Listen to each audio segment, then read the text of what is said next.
Assalamualaikum warahmatullahi wabarakatuh.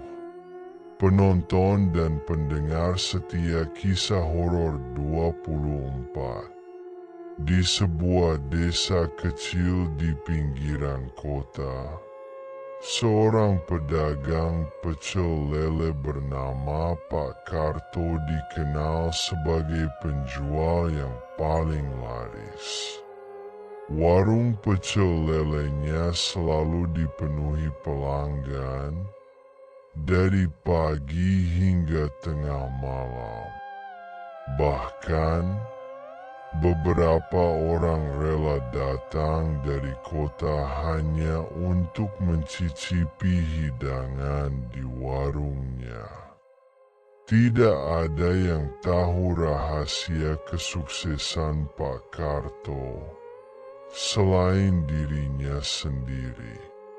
Namun, di balik kesuksesan itu, tersimpan sebuah rahasia kelam. 5 tahun yang lalu, hidup Pak Karto sangat berbeda. Warungnya sepi, penghasilannya pas-pasan, dan keluarganya sering kekurangan. Di tengah keputusasaan, seorang pria misterius datang ke warungnya. Pria itu memperkenalkan diri sebagai Ki Sura dan menawarkan bantuan. Kalau kau ingin warungmu ramai, ada cara yang bisa kugaransi berhasil, ujar Ki Sura dengan senyum yang menyeramkan. Pak Karto yang putus asa langsung menanyakan apa caranya. Ki Sura menjelaskan tentang sebuah ritual pesugihan. Namun, kau harus memberikan tumbal setiap tahun. Jika kau gagal, nyawamu yang akan menjadi gantinya, ujar Ki Sura dengan nada dingin. Tanpa banyak pikir, Pak Karto menyetujui tawaran itu. Malam itu, ia mengikuti Ki Sura ke sebuah hutan lebat. Di tengah hutan, Ki Sura menggambar lingkaran dengan kapur putih dan menyalakan dupa beraroma aneh. Pak Karto diminta membaca mantra yang sudah disiapkan, sementara Ki Sura menyembelih seekor ayam hitam.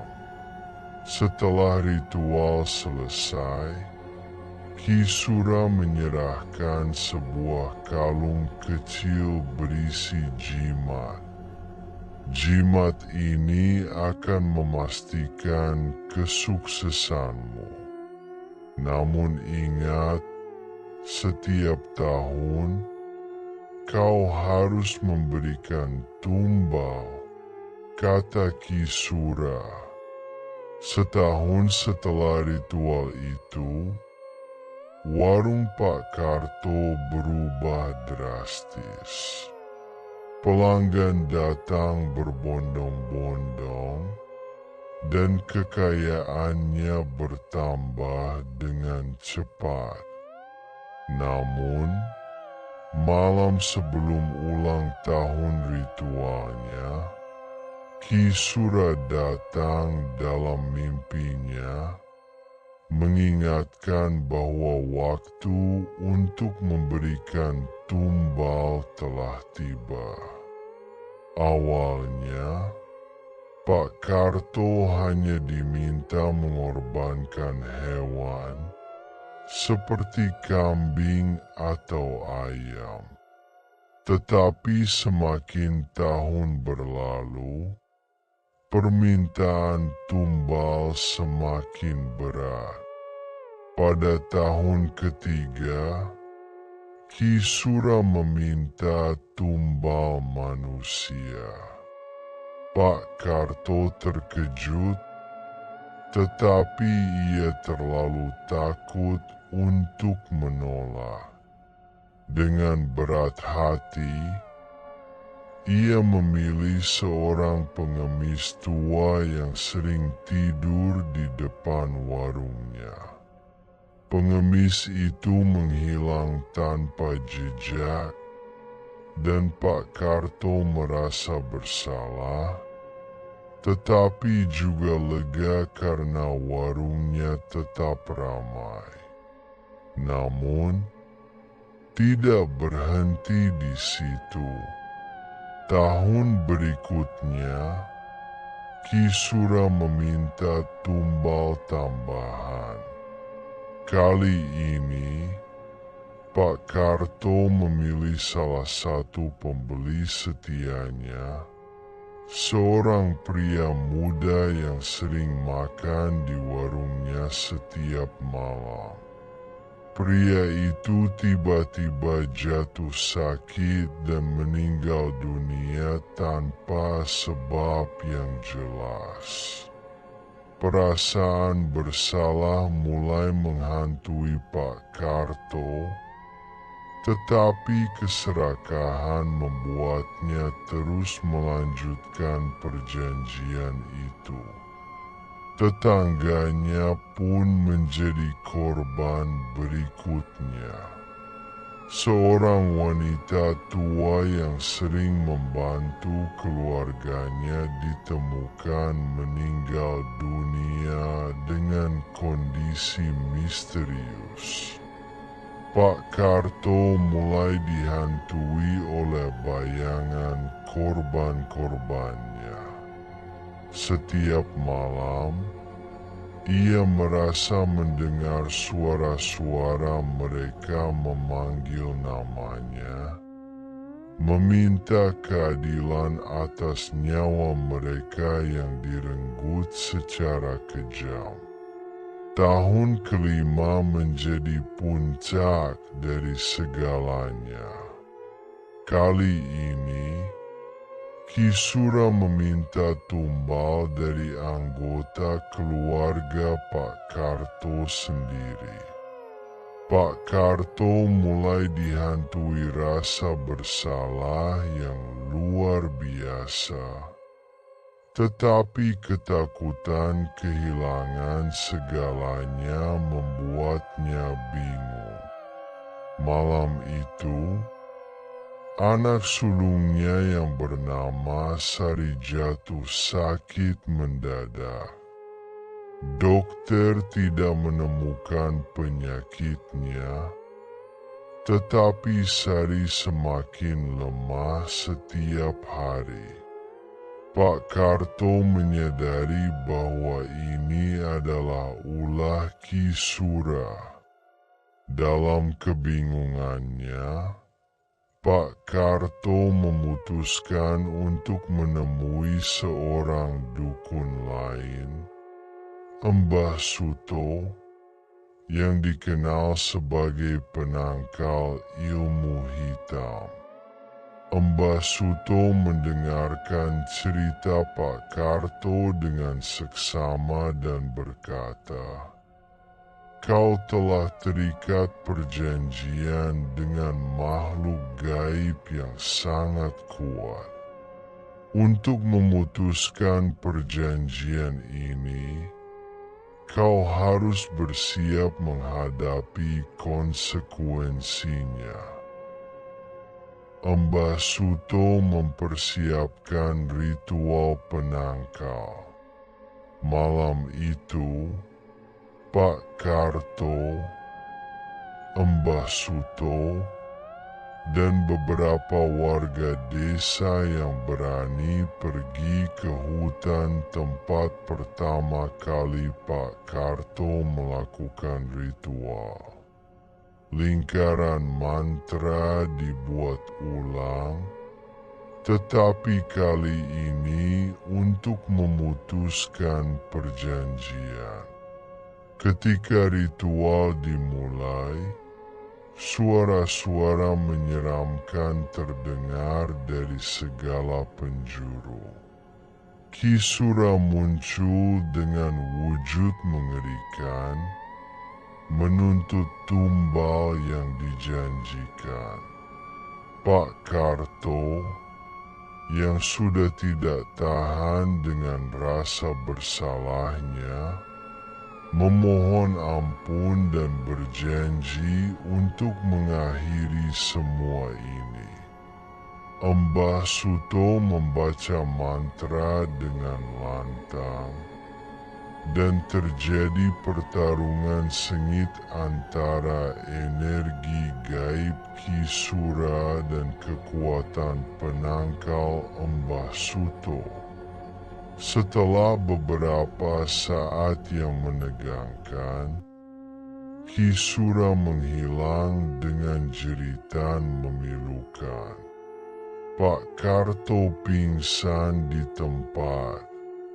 Namun, ketika Pak Karto terbangun di rumahnya, ia dihadapkan pada kenyataan yang mengerikan. Sari, anak sulungnya, ditemukan meninggal dunia di kamarnya dengan wajah pucat dan tubuh dingin.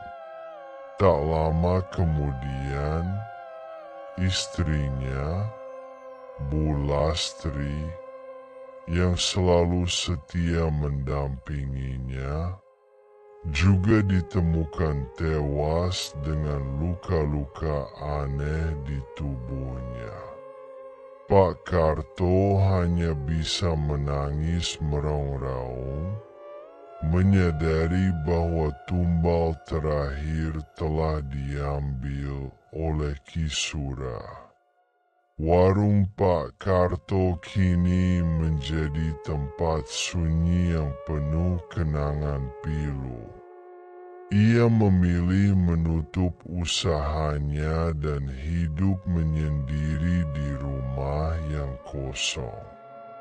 Dalam kesendiriannya, Pak Karto sering termenung, menyesali keserakahannya yang telah menghancurkan keluarganya. Ia hanya bisa berharap bahwa arwah anak dan istrinya menemukan kedamaian. Meski Ki Sura telah menghilang, bayangan gelap dari dosa-dosa masa lalu terus menghantui Pak Karto. Ia sering mendengar suara-suara lirih memanggil namanya di malam hari, seolah-olah keluarga yang telah pergi masih ada di dekatnya. Kini, hidup Pak Karto menjadi bayangan suram dari ambisinya yang dahulu. Rasa bersalah yang begitu dalam terus menggerogoti Pak Karto. Ia merasa bahwa setiap langkahnya kini adalah hukuman atas dosa-dosanya. Pada suatu malam yang sunyi, Pak Karto memutuskan untuk mengakhiri hidupnya sendiri. Ia menulis sepucuk surat, meminta maaf kepada keluarganya dan kepada siapapun yang pernah dirugikan olehnya. Surat itu diletakkan di meja, di samping jimat pesugihan yang telah ia patahkan sebelumnya. Dengan air mata yang mengalir, Pak Karto pergi ke hutan tempat ia pertama kali melakukan ritual. Di sana, Di bawah pohon besar yang menjadi saksi perjanjiannya dengan Ki Sura, ia mengakhiri hidupnya. Esok paginya, warga desa menemukannya dalam keadaan tak bernyawa, dengan ekspresi wajah yang tampak damai meskipun penuh luka batin. Cerita Pak Karto menjadi pelajaran bagi desa itu, sebuah pengingat akan bahaya dari ambisi yang membutakan hati. Meski ia telah pergi, bayang-bayang perjanjian dengan Ki Sura masih menyisakan misteri yang tak terjawab, meninggalkan jejak gelap di desa yang sunyi itu. Terima kasih telah menonton video channel kami. Tunggu video kisah horor 24 berikutnya. Jangan lupa like, subscribe, komen, share, dan klik lonceng notifnya agar tidak ketinggalan cerita kisah horor berikutnya.